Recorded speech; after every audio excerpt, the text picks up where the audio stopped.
साथियों, पिछले वर्ष जब देश ने कोरोना के कुछ ही मरीज सामने आए थे, उसी समय भारत में कोरोना वायरस के खिलाफ प्रभावी वैक्सीन के लिए काम शुरू कर दिया था।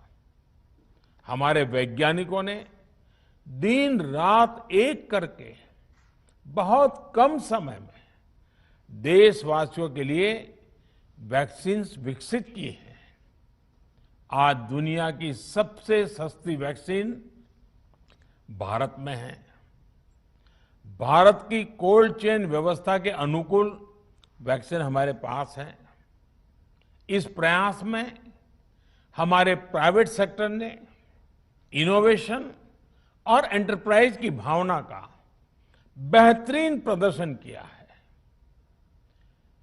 वैक्सीन्स की अप्रूवल्स और रेगुलेटरी प्रोसेसेस को फास्ट ट्रैक पर रखने के साथ ही सभी साइंटिफिक और रेगुलेटरी मदद को बढ़ाया गया है। यह एक टीम एफर्ट है, जिसके कारण हमारा Bharat 2 made in India vaccine के साथ दुनिया का सबसे बड़ा टीकाकरण अभियान शुरू कर पाया।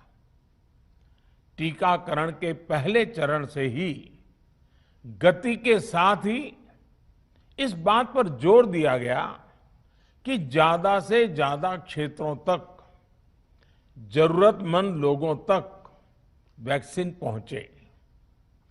दुनिया में सबसे तेजी से भारत में पहले 10 करोड़, फिर 11 करोड़ और अब 12 करोड़ वैक्सीन डोज दिए गए हैं।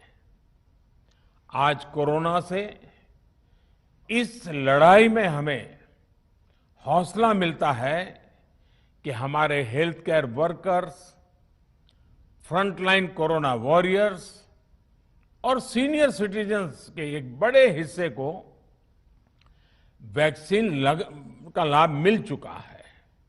साथियों, कल ही वैक्सीन को लेकर हुए एक और अहम फैसला भी हमने किया है।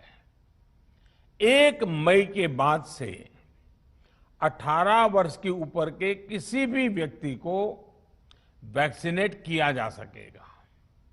अब भारत में जो वैक्सीन बनेगी, उसका आधा हिस्सा सीधे राज्यों और अस्पतालों को भी मिलेगा।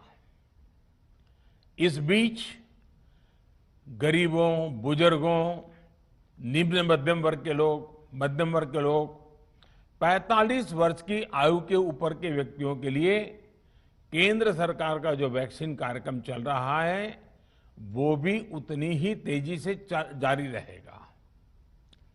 पहले की तरह ही सरकारी अस्पतालों में मुफ्त वैक्सीन मिलती रहेगी, जिसका फायदा, जैसा मैंने कहा, हमारे गरीब परिवार हो, हमारे मध्यम वर्ग, निम्न मध्यम वर्ग के परिवार हो, वो उनका लाभ उठा सकेंगे। साथियों, हम सभी का प्रयास जीवन बचाने के लिए है, और जीवन बचाने के लिए तो है ही। प्रयास से भी ये है कि आर्थिक गतिविधियां और आजीविका कम से कम प्रभावित हो। प्रयास का तरीका यही रखा जाए। वैक्सीनेशन को 18 वर्ष की आयु के ऊपर के लोगों के लिए ओपन करने से शहरों में जो हमारे वर्कफोर्स है, उसे तेजी से वैक्सीन उपलब्ध होगी। राज्यों और केंद्र सरकार के प्रयासों से श्रमिकों को भी तेजी से वैक्सीन मिले लगेगी। मेरा राज्य प्रशासन से आग्रह है कि वो श्रमिकों का भरोसा जगाए रखे। उनसे आग्रह करें कि वो जहां है वहीं रहे। राज्यों द्वारा दिया गया ये भरोसा उनकी बहुत मदद करेगा कि वो जिस शहर में हैं, वहीं पर अगले कुछ दिनों में वैक्सीन भी लगेगी और उनका काम भी बंद नहीं हो।